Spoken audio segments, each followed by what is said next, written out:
नमस्कार, कू स्टूडियो के live show चुनावी हलचल में आप सभी का स्वागत है। मैं हूं स्मृति रस्तोगी।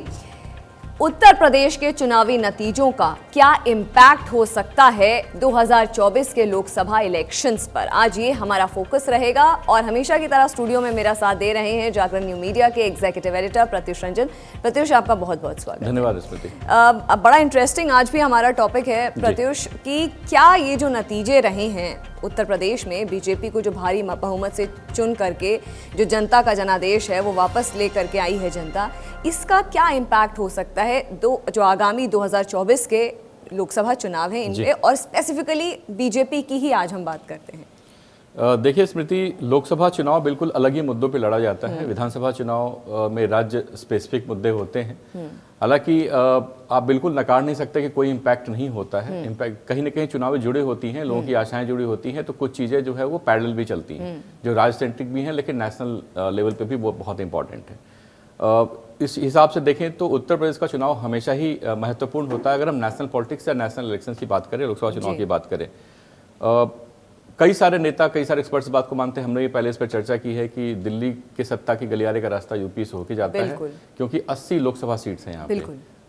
टोटल मेरे ख्याल से 15% का आंकड़ा लेती है वो लोकसभा के अंदर में। सो काफ़ी बड़ा है नंबर। और इसके साथ साथ अगर उत्तराखंड को जोड़ दें और मणिपुर, गोवा की सीट जोड़ दें, पंजाब की सीट जोड़ दें, तो करीबन 102 संख्या जाती है, जो कि एक बड़ा आंकड़ा है। एक बड़ा आंकड़ा है। उसमें अगर आप कुछ और स्टेट जैसे बिहार और झारखंड को मिला दें तो 156 का आंकड़ा जाता है। तो समझे कि 150 का आंकड़ा एक पकड़ लेता है इन सारे स्टेट से। जिन चार में इलेक्शंस हुए उसमें खासकर यूपी की अगर हम पहले बात करें तो यूपी में जो प्रधानमंत्री मोदी की जो स्कीम्स को योगी आगे लेके गए, उसका फायदा हुआ बीजेपी को। तो बीजेपी को निश्चित रूप से इसका फायदा अगले इलेक्शन में भी होगा। उसमें एक सबसे महत्वपूर्ण जो है वो है डायरेक्ट बेनिफिट ट्रांसफर, जो प्राइम मिनिस्टर मोदी ने उनका फ्लैगशिप प्रोग्राम था, शुरू किया था। और उसमें सबसे ज्यादा फायदा जिनको हुआ वो महिलाओं को हुआ। तो आप देखें कि नेशनल लेवल पे प्राइम मिनिस्टर मोदी को इसका सीधा फायदा मिला, लेकिन स्टेट लेवल की हम बात करें तो इसका फायदा नवीन पटनायक ने उड़ीसा में भी उठाया, नीतीश कुमार ने बिहार में भी उठाया, इसके अलावा ममता बनर्जी ने बंगाल में भी उठाया और योगी ने यूपी में उठाया। तो इन लोगों ने वैसे ही स्कीम का विमेन वोटर्स के ऊपर, विमेन जो मतदाता है या विमेन जो जनता है उसके ऊपर फोकस करके इन्होंने सीधा सीधा एक अलग ही अपनी कम्युनिटी, एक क्लास जो सपोर्टिंग क्लास है वो क्रिएट कर दी। लेकिन नेशनल लेवल पे इसका फायदा सिर्फ और सिर्फ बीजेपी को और प्राइम मिनिस्टर मोदी को मिलता है। उसका कारण ये है कि इन्होंने जिस तरह से सेंटर की स्कीम को स्टेट तक स्मूथली जाने दिया और उसमें करप्शन का बिल्कुल ही कोई चांस नहीं रहा, क्योंकि डायरेक्ट बेनिफिट ट्रांसफर हो रहा है उनके अपने खुद के खाता जो बैंक खाते उसमें हो रहा है। तो ये सारी चीज़ें बहुत मैटर करती हैं। और आप देखें बीजेपी ने पिछले इलेक्शन जो हुआ था 2014 में, उसका 19 में उनकी 21 सीटें और बढ़ के, अगर खासकर बीजेपी की बात करें तो 303 सीट्स बीजेपी की हुई थी। अलायंस मिला के 353 सीट हुई थी। और जिस तरह से समर्थन मिला है इस बार उत्तर प्रदेश में, और साथ साथ मैं ये भी बोलूंगा कि जिस तरह से अपोजिशन में अखिलेश की भी मजबूत स्थिति हुई है, तो इस बार कांटे का टक्कर होने वाला है। और अपर हैंड बीजेपी का, प्राइम मिनिस्टर मोदी का रहेगा, क्योंकि हम नेशनल लेवल की बात कर रहे हैं। प्राइम मिनिस्टर चुनने की, देश एक ऐसा व्यक्ति जो देश को नेतृत्व कर सके, देश का रिप्रेजेंटेशन करे अलग अलग जगहों पे। तो जैसा प्राइम मिनिस्टर मोदी का 8 साल का रहा है पिछला जो कार्यकाल अभी तक हमारा हम देख रहे हैं 2014 के बाद से, और उनकी जो छवि रही है, या तो मणिपुर हो, या तो गोवा हो, उत्तराखंड हो, यहाँ तक कि पंजाब में भी बीजेपी को 2 सीट्स मिली थी पिछले इलेक्शन में। मणिपुर में 1 थी 2 में, और गोवा में 1 थी 2 में, और उत्तराखंड में 5 की 5 सीट बीजेपी को गई थी। तो आप देखें कि वहाँ पे अपोजिशन उत्तराखंड में बिल्कुल कहीं स्टैब्लिश नहीं कर रहा था पिछले इलेक्शन में। यूपी में पिछले 14 के मुकाबले 19 में थोड़ा सा चेंज हुआ, लेकिन फिर भी एक बहुत मजबूत स्थिति में बीजेपी थी। तो ये अभी के जो चुनाव के नतीजे आए हैं, ये देख के तो जिस तरह से समर्थन मिला है बीजेपी को हर तरह से, क्योंकि जब राज्य के चुनाव में विपक्ष कहीं नहीं ठहर रहा है, तो लोकसभा में जहाँ पे नेशनल लेवल की बात हो, वहाँ पे तो बिल्कुल ही इनके नगण्य होने की संभावना जताई जा सकती है। हो सकता है मैं गलत हूं, लेकिन संभावना जो दूर से दिख रही है इन चुनाव पर यही दिख रही है कि बीजेपी बहुत कंफर्टेबली जो स्थिति इनकी पहले थी 2019 में, कमोबेश उसके ऊपर ही रहेगी या उतना ही रहेगी, उसके नीचे जाने की संभावना कम है। और अभी रास्ता, क्योंकि 2024 तक अभी तमाम राज्य चुनाव भी हैं, तो उन पर भी निगाहें सबकी रहेंगी कि किस तरीके से बीजेपी का परफॉर्मेंस रहता है।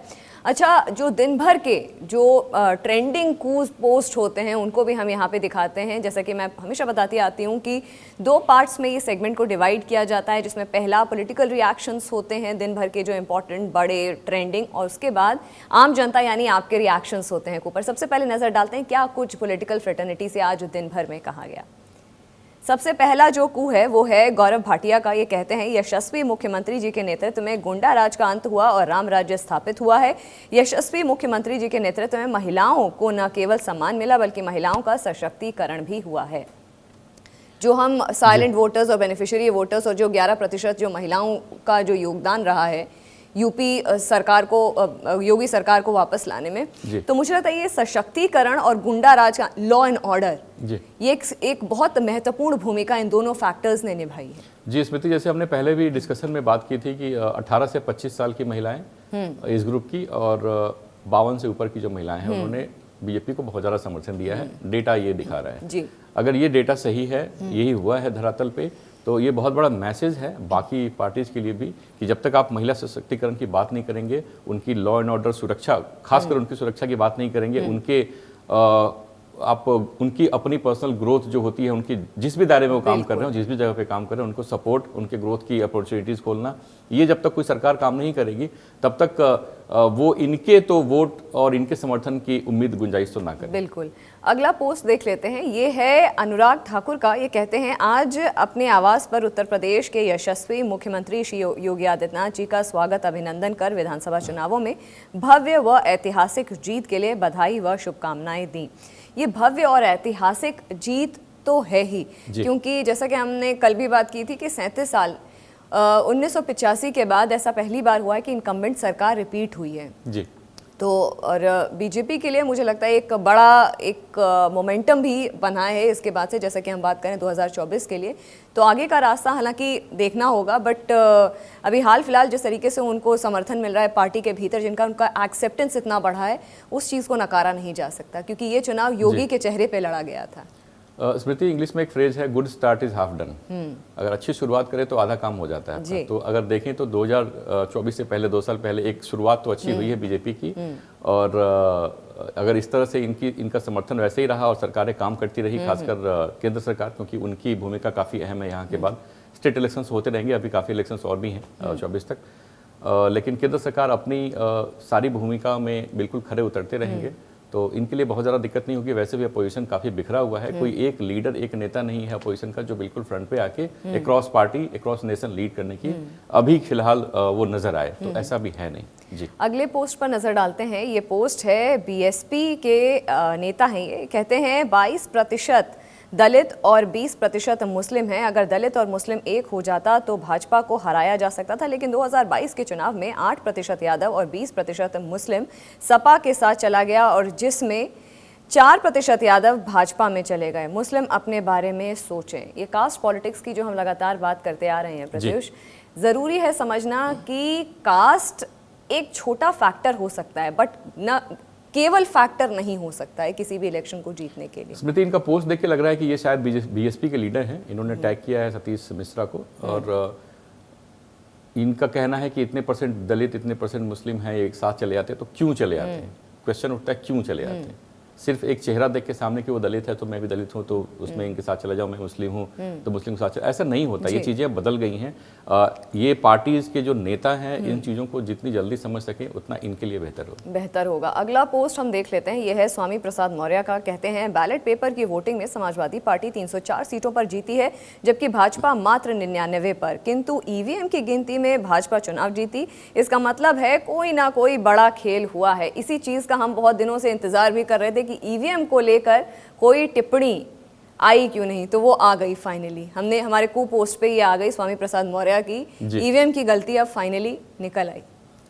स्मृति, बड़ा खेल तो हुआ है, बहुत बड़ा खेल हुआ है, लेकिन इनकी समझ में नहीं आ रहा है कि वो खेल हुआ क्या है। खेल तो बहुत बड़ा हुआ है और इससे बड़ा खेल पंजाब में हुआ है। उसके बारे में भी शायद अगर ईवीएम पे टिप्पणी करते तो ज़्यादा बेहतर होता इनके लिए। मुझे लगता है कि छोटा बोला आपने मगर इम्पैक्टफुल बोला। अच्छा, अब हमारे पास रिएक्शंस आ रहे हैं आम जनता यानी आपसे। सबसे पहला रिएक्शन देखते हैं हम।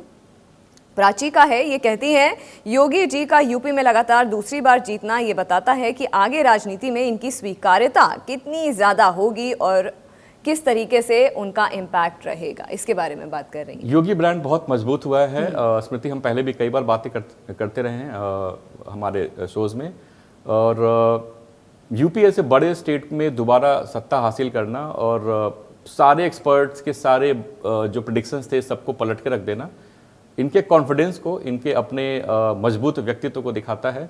और मैं इनके आने से मैं सबसे ज़्यादा खुश हूँ मैं नोएडा की जनता के लिए।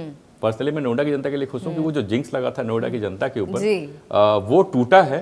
वो टूटना बहुत ज़रूरी था। और कई बार नोएडा विजिट हुई, इन्होंने प्रधानमंत्री को भी लेके आए नोएडा ये अपने विजिट में, और फिर वो दोबारा चुन के आए हैं। तो नोएडा वासी जरूर खुश होंगे इस बार इनकी जीतने पे। जैसा कि कल भी आपने इस बारे में बहुत डिटेल में हमें समझाया था।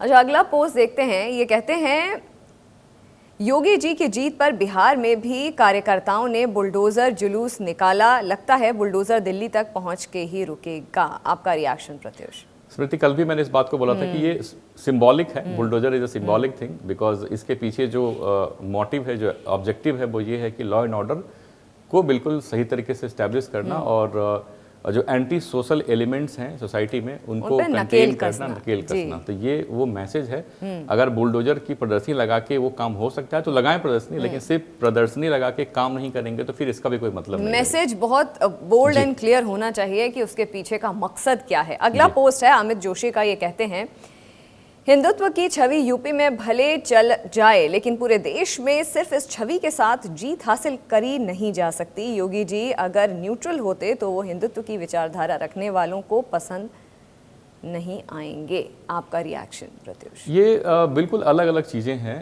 स्मृति। एक आस्था की बात है और दूसरा गवर्नेंस की बात है। दोनों को मिक्स नहीं करना चाहिए। आस्था अपनी जगह पे है और गवर्नेंस अपनी जगह पे है, क्योंकि गवर्नेंस से आपका रोटी कपड़ा मकान और आपकी स्वास्थ्य, आपका रोजगार, सब कुछ उससे रिलेटेड है। तो गवर्नेंस के ऊपर ही अगर सरकार फोकस करती है तो बाकी चीज़ें एडिशनल हो सकती हैं, लेकिन गवर्नेंस अगर मजबूत नहीं है तो बाकी चीज़ों का कोई मतलब नहीं है। और जैसा कि हम हमेशा डिस्कस भी करते आ रहे हैं कि एक टफ एडमिनिस्ट्रेटर की भूमिका हमेशा से योगी आदित्यनाथ की रही है और इससे लोगों ने काफ़ी पसंद भी किया है। जी बिल्कुल। अच्छा, अब दिन भर की तमाम ऐसी कुछ बड़ी राष्ट्रीय और अंतर्राष्ट्रीय खबरें हैं जिन पर लगातार पूरे दिन हमारी नज़रें बनी रहीं, लेकिन टॉप 3 हेडलाइंस क्या हैं, आइए नज़र डालते हैं। सबसे पहले द कश्मीर फाइल्स पर भाजपा कांग्रेस के बीच सियासत तेज, इंदिरा के पत्र पर गांधी परिवार मौन। दूसरी हेडलाइन है यूक्रेन मामले में 16 मार्च को फैसला सुनाएगा अंतर्राष्ट्रीय न्यायालय, अब तक सीज फायर पर सहमति नहीं। योगी आदित्यनाथ गवर्नमेंट 2.0, मुख्यमंत्री योगी आदित्यनाथ के साथ शपथ ले सकते हैं 3 डेप्यूटी सीएम। देखें संभावित मंत्रियों के नाम सिर्फ जागरण.com पर। 3 डेप्यूटी चीफ मिनिस्टर्स की बात है, क्योंकि हमारा शो अब बिल्कुल हमको रैप अप करना है अभी, तो 3 डेप्यूटी चीफ मिनिस्टर, एक इंटरेस्टिंग एक खबर है। आपको याद हो स्मृति, हमने इस पे बात भी की थी और हमने 2-3 नामों के साथ ली थी। तो मुझे लगता है कि 2 नहीं 3, 2 तो कंफर्म लग रहा है कि 2 डिप्टी सीएम तो बनेंगे, क्योंकि बड़ा स्टेट है, संभालना है, काफ़ी चीज़ें हैं संभालने के लिए, हर इक्वेशन पे नज़र रखनी है। तो 3 थोड़ा ज़्यादा होगा, लेकिन 2 तक है तो मुझे लगता है कि 2 तक ठीक है, क्योंकि पिछली बार भी 5 साल उन्होंने 2 डिप्टी सीएम के साथ चलाया है। अगर 3 करते हैं तो बेहतर कोई रणनीति होगी दिमाग में सरकार के और बीजेपी के टॉप लीडरशिप के। अगर बेहतर रणनीति है और सबका भला होता है, सबका विकास होता है, तो ये भी ठीक है। ये भी ठीक है। एक नया एक इंटरेस्टिंग फैक्ट मुझे लगता है इस बार के ऐतिहासिक चुनाव में उत्तर प्रदेश में देखने को हमें मिलेगा।